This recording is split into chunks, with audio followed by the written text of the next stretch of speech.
Stories with Sawyer. Today I will be reading Cinderella by the Brothers Grimm. The wife of a rich man fell sick, and when she felt that her end drew nigh, she called her only daughter to her bedside and said, "Always be a good girl, and I will look down from heaven and watch over you." Soon afterwards she shut her eyes and died, and was buried in the garden.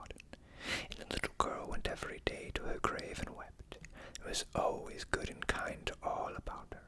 And the snow spread a beautiful white covering over the grave, but by the time the sun had melted it away again, her father had married another wife. This new wife had 2 daughters of her own that she brought home with her. They were fair in face but foul at heart, and it was now a sorry time for the poor little girl. "What does the good-for-nothing thing want in a parlor?" said they. "They who would eat bread should first earn it. Away with the kitchen maid." Then they took away her fine clothes and gave her an old grey frock to put on, and laughed at her and turned her into the kitchen. There she was forced to do hard work, to rise early before daylight, to bring the water, to make the fire, to cook and to wash. Besides that, the sisters plagued her in all sorts of ways and laughed at her. In the evening, when she was tired, she had no bed to lie down on, but was made to lie by the hearth among the ashes. And then, as she was of course always dusty and dirty, they called her Ashputtel. It happened once that the father was going to the fair and asked his wife's daughters that he should bring them. "Fine clothes," said the first. "Pearls and diamonds," cried the second. "Now, child," said he to his own daughter, "what will you have?" "The first sprig, dear father, that rubs against your hat on your way home," said she. Then he brought for the 2 first the fine clothes and pearls and diamonds they had asked for, and on his way home, as he rode through a green copse, a sprig of hazel brushed against him and almost pushed off his hat. So he broke it off and brought it away, and when he got home he gave it to his daughter. Then she took it and went to her mother's grave and planted it there, and cried so much that it was watered with her tears. And there it grew and became a fine tree. 3 times every day she went to it and read, and soon a little bird came and built its nest upon the tree, and talked with her, and watched over her, and brought her whatever she wished for. Now it happened that the king of the land held a feast which was to last 3 days, and out of those who came to it, his son was to choose a bride for himself, and Ashputtel's 2 sisters were asked to come. So they called her up and said, "Now comb our hair, brush our shoes, and tie our sashes for us, for we are going to dance at the king's feast." Then she did as she was told, but when all was done she could not help crying, for she thought to herself she should have liked to go to the dance too, and at last she begged her mother very hard to let her go. "You, Ashputtel," said she, "you who have nothing to wear, no clothes at all, and who cannot even dance, you want to go to the ball?" And when she kept on begging to get rid of her, she said at last, "I will throw this basinful of peas into the ash heap, and if you have picked them all out in 2 hours' time, you shall go to the feast too." Then she threw the peas into the ashes, but the little maiden ran out of the back door into the garden and cried out, "Hither, hither, through the sky, turtle doves and linnets fly. Blackbird, thrush, and chaffinch gay, hither, hither, haste away. Once and all, come help me quick, haste ye, pick, pick, pick." And first came 2 white doves flying in at the kitchen window, and next came 2 turtle doves, and after them all the little birds under heaven came chirping and fluttering and flew down into the ashes, and the little doves stooped their heads down and set to work, pick, pick, pick, and then the others began to pick, and picked out all the good grain, and put it in a dish, and left the ashes. At the end of 1 hour the work was done, and all flew out again at the windows. Then she brought the dish to her mother, overjoyed at the thought that now she should go to the wedding.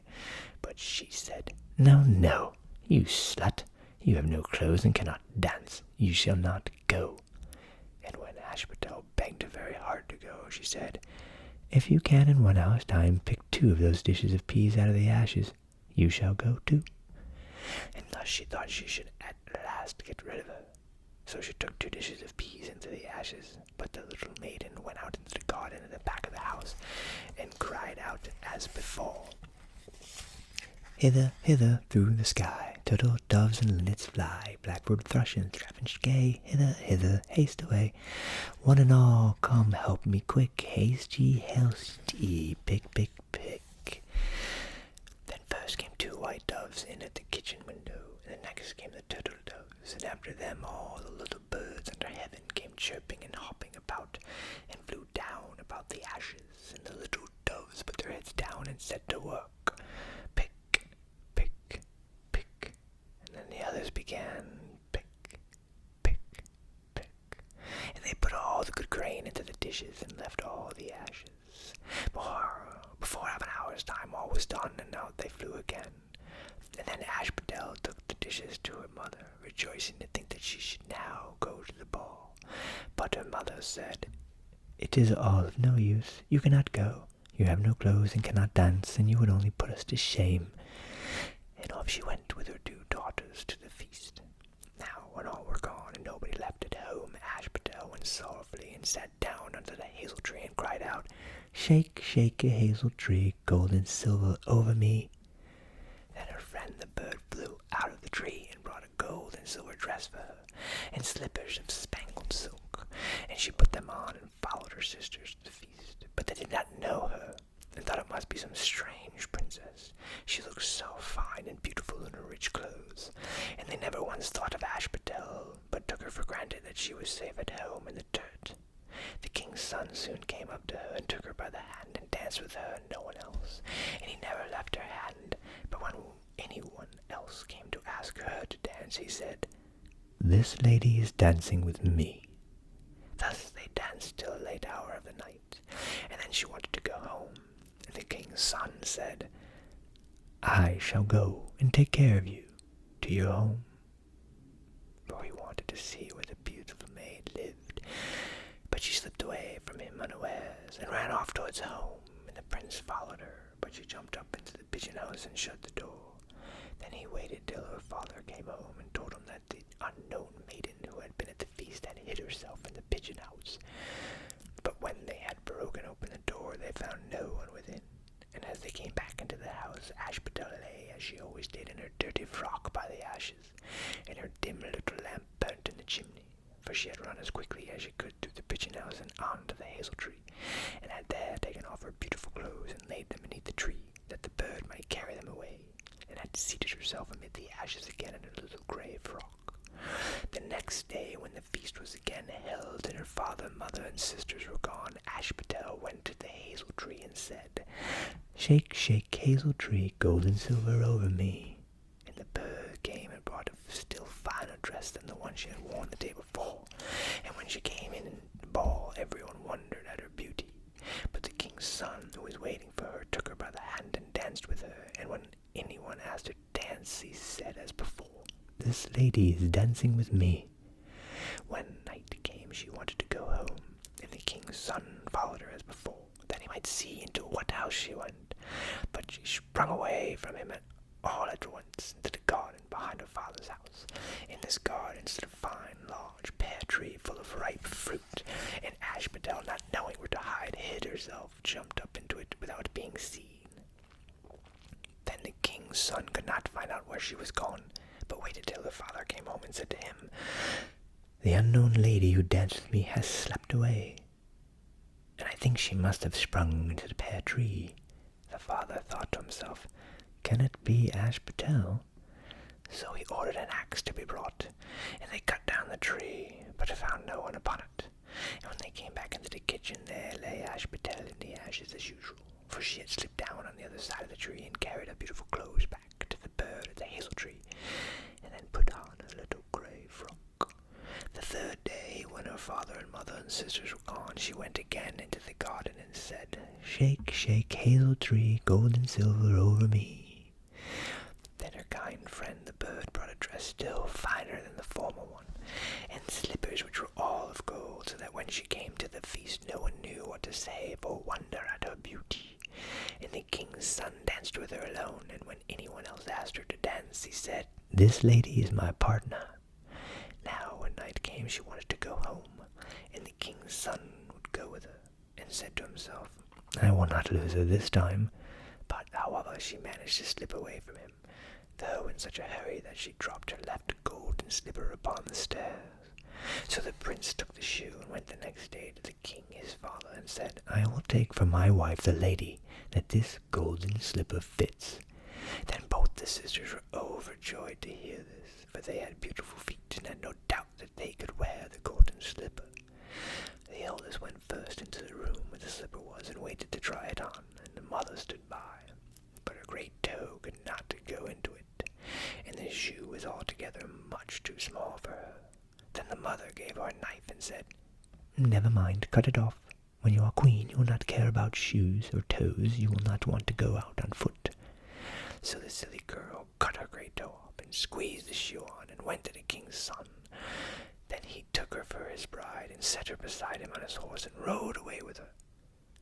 But in the way home, they had to pass by the hazel tree that Ashpatel had planted, and there sat a little dove on the branch, singing, back again, look to the shoe. The shoe is too small and not made for you. Prince, prince, look again for thy bride, for she's not the true one that sits by thy side." Then the prince got down and looked at her foot, and saw by the blood that streamed from it what a trick she had played on him.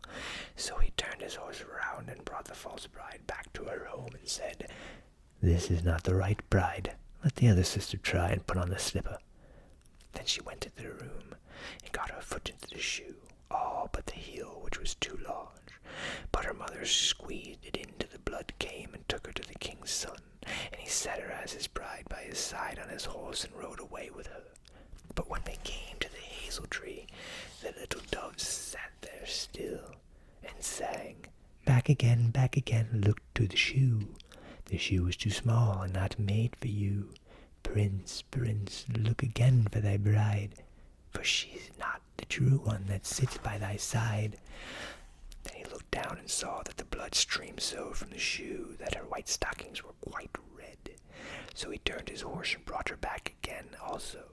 "This is not the true bride," he said to his father. "Have you no other daughters?" "No," said he. "There is only a little dirty Ashpatel here, the child of my first wife. I am sure she cannot be the bride." However, the prince told him to send her. But the mother said, No, she is much too dirty. She will not dare to show herself." However, the prince would have her come, and she first washed her face and hands, and then went in and curtsied to him, and reached her the golden slipper. Then she took her clumsy shoe off her left foot, and put on the golden slipper, and it fitted her as if it had been made for her. And when he drew near and looked at her in her face, and he knew her, and said, "This is the right bride." But the mother and both the sisters were frightened, and turned pale with anger as he took Ashpatel on his horse, and rode away with her. And when they came to the hazelnut tree, the white dove sang, "Home, home, look at the shoe. Princess, the shoe was made for you. Prince, prince, take home thy bride, for she is the true one that sits by thy side." And when the dove had done its song, he came flying and perched upon her right shoulder, and so went home with her. The